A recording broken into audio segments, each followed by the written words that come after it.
And I want to thank every single country, sovereign, strong country, willing to step up and address this threat as a part of the America's Counter-Cartel Coalition. But before we begin, just a moment, as the Senator did, to offer my sympathy to the people of Colombia for Monday's devastating earthquake that I understand was even felt here in Panama. And the Department of War, with the State Department, is mobilizing critical life-saving aid to support the Colombian government's robust response to this tragic event, just as we did in Venezuela a few weeks ago. Just a few months ago, we laid out a shared vision for a safe, secure Western Hemisphere where borders and laws are respected and narco-terrorists are brought to swift and absolute justice. And yesterday and today and going forward, we are gathered to take the next step in our shared fight against narco-terrorists, gang members, and drug and human traffickers.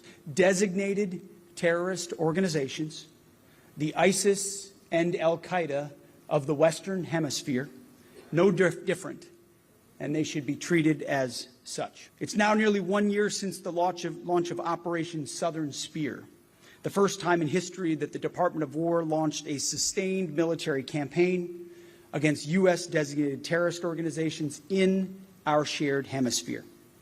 And it has been a resounding success thus far.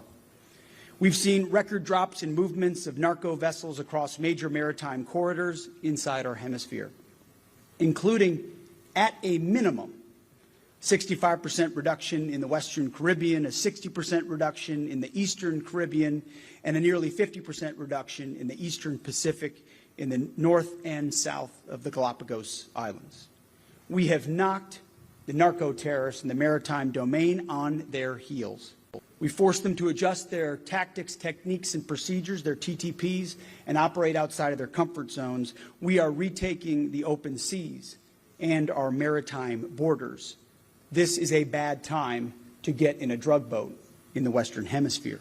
Because just 18 months ago, the previous U.S. administration under Joe Biden, especially the previous administration here at Southern Command, stood in front of you promoting priorities like gender issues, women, peace, and security, or climate change, or diversity, dudes in dresses.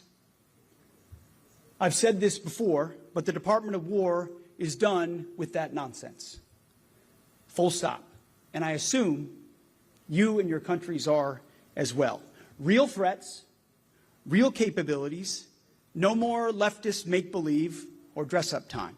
The international left, along with their enabling left-wing media, is plotting to unlawfully assert international criminal court jurisdiction over U.S. and partner military personnel and operations. To be clear, there is no legitimate basis for the ICC's lawless power grab that they will entertain anywhere they can in the world. Our efforts in this effort are 100% lawful under the laws of armed conflict. It's striking that this so-called court and other globalist bodies undermine our efforts, but do nothing to hold real terrorists and real tyrants accountable. And that's why the ICC poses a threat to your national sovereignty, your constitutional mandates, and the national interests of your people, just as it does ours.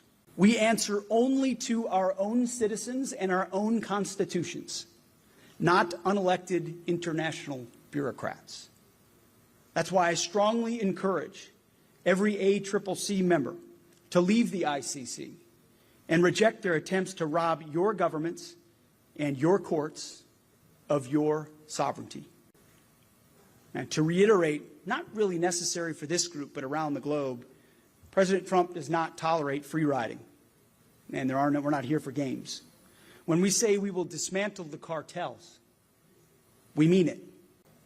Finding, fixing, and finishing narco-terrorists, either unilaterally, or bilaterally, by, with, and through, and together, finding, fixing, and finishing narco-terrorists. And we'll finish the job.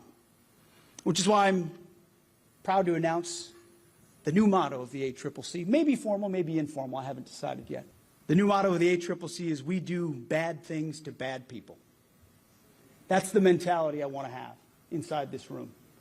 Now, we're good people that do good things, but ultimately we're dealing with bad people that have done a lot of bad things to a lot of good people for a very long time.